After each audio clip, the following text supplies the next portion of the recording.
আসসালামু আলাইকুম। তোমাদের মধ্যে অনেকেই একটা ভুল দেখি বা তোমরা আসলে একটা ভুল অ্যাপ্রোচে আসলে পড়াশোনা করো যারা অনলাইনে পড়াশোনা করতে চাও বা অনলাইনে পড়াশোনা করো। তোমাদের মধ্যে অনেকেই চিন্তা ভাবনা করে আচ্ছা ভাইয়া একটা ক্লাস নিবে, সেই ক্লাসে আমাকে সব বুঝাই দিবে আর আমি সব কিছু বুঝে যাব। এটা কি আদৌ সম্ভব হয়? অনেক ক্ষেত্রে তোমরা কিন্তু এই সমস্যাটা ফেস করো। আবার দেখবা যে কিছু স্টুডেন্ট আয় হায় সব কিছু পারে, ক্লাসে এসে সব বুঝে যাচ্ছে। তাহলে ওর আর আমার মধ্যে কি সমস্যা? ব্যবধানটা আসলে কিসে হয়? মানে তাহলে আসলে কি সমস্যার জায়গাটা কোথায়, বা কি আমি একটা জিনিস মিস করতেছি সেটা নিয়ে আজকে আমি একটু ভিডিওতে কথা বলবো তোমাদের, যে অনলাইনে আসলে কিভাবে পড়াশোনা করা উচিত বা ভালো স্টুডেন্টরা যেটা করে। প্রথমে যেটা করতে হবে সেটা হলো যে তোমাকে ক্লাসের রুটিনটা আসলে ফলো করতে হবে। তুমি যেখানেই পড়ো না কেন তোমাকে ক্লাসের রুটিনটা অবশ্যই ফলো করতে হবে, যে কালকে কোন কোন সাবজেক্টের লেকচার আছে রুটিনটা আমার মাথায় সেট করতে হবে। ঠিক আছে, ওকে, সেট হয়ে গেল ভাইয়া, কোনো সমস্যা নাই। তারপরে যেটা করতে হবে, যেহেতু আমরা শিক্ষকতা মনে করো যে লাইভ ক্লাসের ব্যবস্থা আছে, অ্যাপই আমাদের লাইভ ক্লাসের ব্যবস্থা আছে, তো যেখানেই তুমি ক্লাস করো না কেন তো এই লাইভ ক্লাস করার আগে তোমার আগে নিজের একটা প্রস্তুতি নেওয়া উচিত, যে তুমি যেই টপিকই পড়াশোনা করতেছো না কেন বা যেই ক্লাসটা হবে তার আগে তুমি বই নিয়ে একটু নাড়াচাড়া করো। তুমি অনেক কিছু বুঝবা না, এটা সত্যি কথা, অনেক কিছুই তুমি বুঝবা না, বুঝার জন্যই ক্লাসটা। বাট তুমি আসলে ফার্স্টই লাইভ ক্লাসের জন্য যদি ডিপেন্ডেন্ট হও তুমি ক্লাস অনেক কিছু বুঝবা না, কারণ তুমি তো নতুন শুনতেছো নামগুলা বা অনেক টার্মস গুলাও তুমি নতুন শুনতেছো, সো তোমার বুঝতে একটু টাইম লাগবে। তাই যেটা করতে হবে, সরি, লাইভ ক্লাস করার আগে অবশ্যই তোমার একটা প্রস্তুতি নিতে হবে। যত ভালো প্রস্তুতি হবে তত তুমি ভালো করতে পারবা। সো লাইভ ক্লাসে ভালো প্রস্তুতি নিতে হবে লাইভ ক্লাস করার আগে, তাহলে দেখবা যে তুমি অনেকের থেকে ভালো বুঝতেছো এবং যেগুলো তোমার ঘাটতি ছিল সেগুলো তুমি ক্লাসে শেষ করে ফেলতে পারতেছো।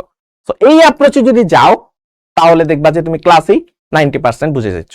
এরপরে ক্লাস শেষে তুমি এত কিছু যে বুঝলা, আসলে বুঝাটা আসলে ঠিকঠাক ভাবে ছিল কিনা সেই জন্য ক্লাস শেষে প্র্যাকটিস করা, ক্লাস শেষে প্র্যাকটিস করা, যে কোনো ওয়েতে প্র্যাকটিস করা। যেমন আমরা যেমন শিক্ষতে যেটা করি যে প্রত্যেকটা ক্লাস শেষে কিন্তু তোমার প্র্যাকটিস কুইজের ব্যবস্থা থাকে।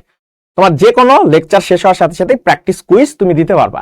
তো প্র্যাকটিস কুইজ দিলে কি হয়, তুমি আসলে ক্লাসে কতটুকু বুঝছো, আদৌ বুঝছো কিনা বা ঠিকঠাক বুঝছো কিনা, তার জন্য কিন্তু ডিফারেন্ট ডিফারেন্ট টাইপের এমসিকিউ দেওয়া থাকে, তারপরে তুমি নিজেকে যাচাই করতে পারবা। সো ক্লাস শেষে তুমি প্র্যাকটিস করাটা মাস্ট। ওকে, ক্লাস শেষে তুমি প্র্যাকটিস করে ফেলছো, তারপরে দেখলা যে কিছু কিছু অংশে তোমার ভুল হয়েছে, কারণ তুমি যেহেতু ভুল হয়েছে তার মানে ওই টপিকের ওই অংশ বুঝো নাই ভালো করে। তাহলে যেটা করবা, টপিক না বুঝলে রেকর্ডিংটা আবার দেখবা, রেকর্ডিংটা আবার দেখবা, এইটা আসলে করা উচিত। কারণ তুমি ভাই ওই টপিকটা বুঝো নাই, কারণ তুমি প্র্যাকটিস কুইজে খারাপ করছো, এখানে দোষের কোনো বিন্দু মাত্র কিছু নাই। কিন্তু তুমি যদি টপিকটা না বুঝে যদি সামনে আগে যাও তাহলে দোষের কিছু আছে। তো যেহেতু তুমি পারো নাই, কেন পারো না ওইটা একটু বোঝার চেষ্টা করো। যদি না বুঝতে পারো রেকর্ডিংটা আবার দেখো। এই যে রেকর্ডিংটা আবার দেখতেছো তখন দেখবা যে তুমি টপিকটা ভালো মতো বুঝতে পারতেছো।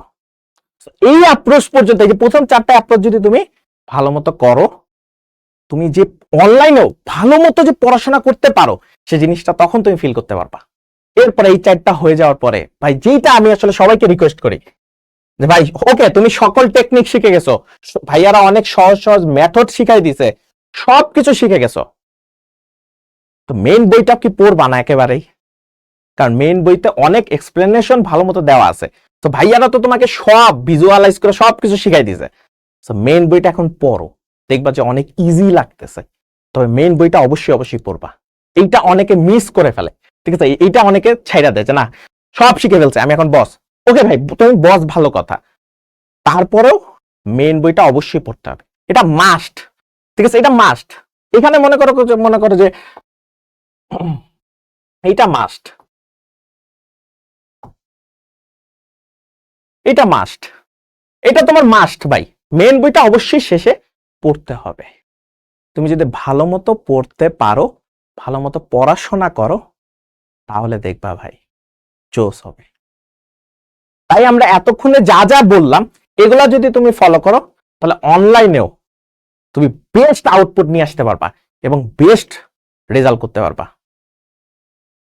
আশা করি তোমরা এই জিনিসটা ফলো করবা। আসসালামু আলাইকুম।